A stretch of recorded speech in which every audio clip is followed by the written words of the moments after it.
अमीर घर का भूखा कुत्ता घना जंगल, हरे भरे पेड़ों, चिड़ियों की चहचहाहट और जानवरों की आज़ादी से भरा हुआ था। लेकिन आज वहाँ कुछ अजीब सा महसूस हो रहा था। एक भूखा कुत्ता, जो कभी एक अमीर आदमी का पालतू था, जंगल में भटक रहा था। उसका शरीर कमज़ोर हो चुका था, पसलियाँ साफ दिख रही थीं और वह थक कर एक पेड़ के नीचे गिर पड़ा। पास ही एक छोटी सी चिड़िया बैठी थी। वह पेड़ की निचली शाखा पर बैठकर ध्यान से कुत्ते को देख रही थी। अपनी छोटी चोंच में एक दाना पकड़े हुए उसने पूछा, क्या हुआ तुम्हें? तुम तो बहुत कमज़ोर लग रहे हो। कुत्ते ने धीरे से जवाब दिया, मैं एक अमीर आदमी का पालतू था। मेरे पास नरम बिस्तर, बढ़िया खाना और शानदार घर था। लेकिन जैसे ही मैं बूढ़ा और कमज़ोर हुआ, उन्होंने मुझे घर से निकाल दिया। अब मैं भूखा हूँ और अकेला हूँ।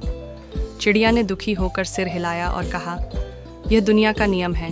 जो कमज़ोर हो जाता है उसे छोड़ दिया जाता है। लेकिन जंगल में कोई अकेला नहीं रहता।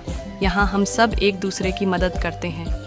तभी अचानक पेड़ों के बीच से भारी आवाज़ आई, जैसे कोई बहुत बड़ा जानवर आ रहा हो। कुत्ते ने सिर उठाया और चौंक गया। एक विशाल चूहा, जो हाथी से भी बड़ा था, जंगल में चल रहा था।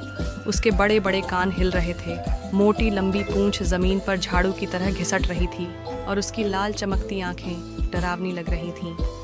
कुत्ता हैरान होकर बोला, यह क्या है? मैंने इतना बड़ा चूहा पहले कभी नहीं देखा। चिड़िया मुस्कुराई और बोली, यह हमारा दोस्त है। जंगल में हर कोई अपनी ताकत और संघर्ष से जीता है। यह चूहा पहले छोटा था, लेकिन मेहनत और हिम्मत से आज हाथी से भी बड़ा बन गया। कुत्ते ने दुखी होकर कहा, काश मैंने भी मेहनत की होती, किसी पर निर्भर न रहता तो आज इस हाल में न होता। तभी वह विशाल चूहा धीरे धीरे कुत्ते के पास आया और गंभीर आवाज़ में बोला, कुत्ते, जंगल में जीना सीखो। यहाँ जो दूसरों पर निर्भर रहता है वह ख़त्म हो जाता है। अगर जीना है तो खुद को मजबूत बनाओ और मेहनत करो।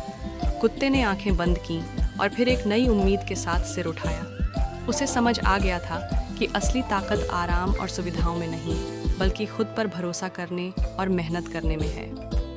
अब वह एक नई शुरुआत करने के लिए तैयार था, अपनी हिम्मत, मेहनत और संघर्ष के साथ। सीख, दूसरों पर निर्भर रहने के बजाय